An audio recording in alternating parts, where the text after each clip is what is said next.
Hello, this is James Larkin Smith, and this is my assignment on our day 13, I believe it is. I want more. I want more is the having to do with communion, and appreciate Pastor Daniel allowing me to do this assignment in this method.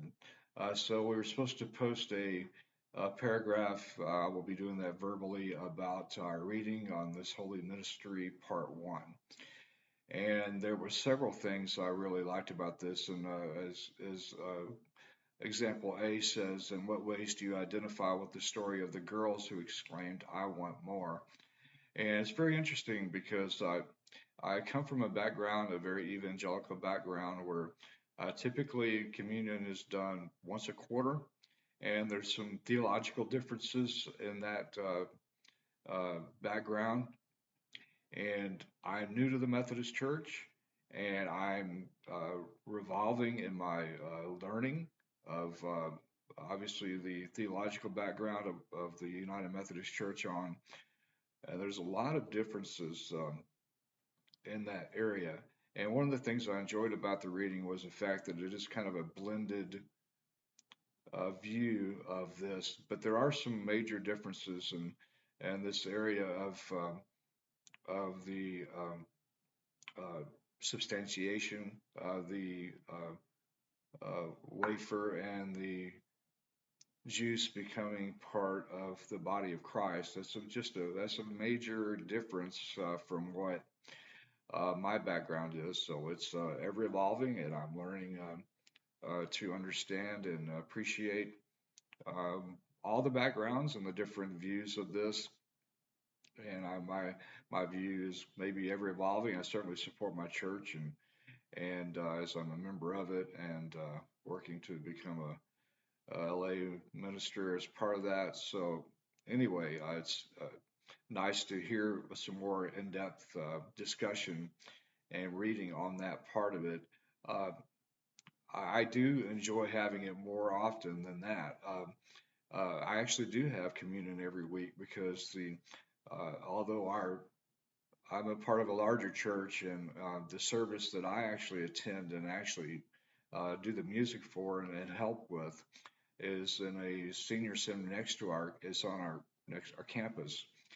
And so we do actually do communion every week. And the reason we do that is kind of an evolving reason is we're doing kind of a little bit more ecumenical type service because we have folks of all different backgrounds. So we've got Baptists, we've got Presbyterians, we've got a few Catholics, we've got latest Mennonite, we've got some and folks that were part of the Methodist Church, a little bit of everything. And so we've kind of adopted the background that on pretty much most Sundays, the exception being if I'm leading and taking care of things because since I'm a representative of the United Methodist Church. So now I'm previously ordained evangelical. I actually have been ordained, but in those cases, but I am a member of a Methodist church, and so I need to abide by what they let one do. So when I'm not there, I do not do communion. Let me phrase it. If I am the person in charge of that service, if our pastor's out, or a lot of times we'll have a fill-in pastor also. We don't do communion that Sunday. So anyway, this area of substantiation and a little bit more explanation about that.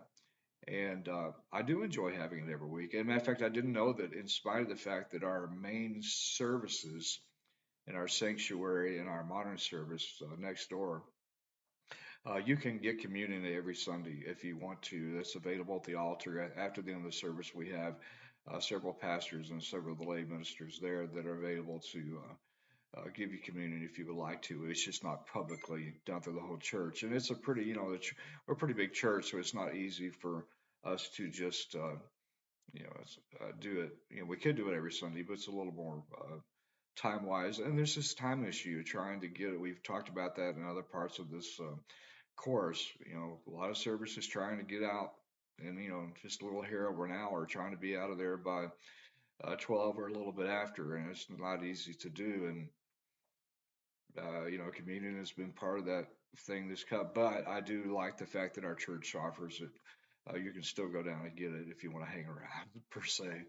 But the emphasis on other differences, or just not differences, but the other things that it was good that this I read about um, was the fact that this it was a very important spiritual act. And I don't think any place I've ever been doesn't take it like that, but it's even more, I think, a more communion, this true idea of communion with God. Whereas the churches I've been about more about, it's been more of a picture, the communion is painting a picture, which it does. I mean, certainly that's a big part of it is painting a picture, reminding us of the death, burial, resurrection of Jesus.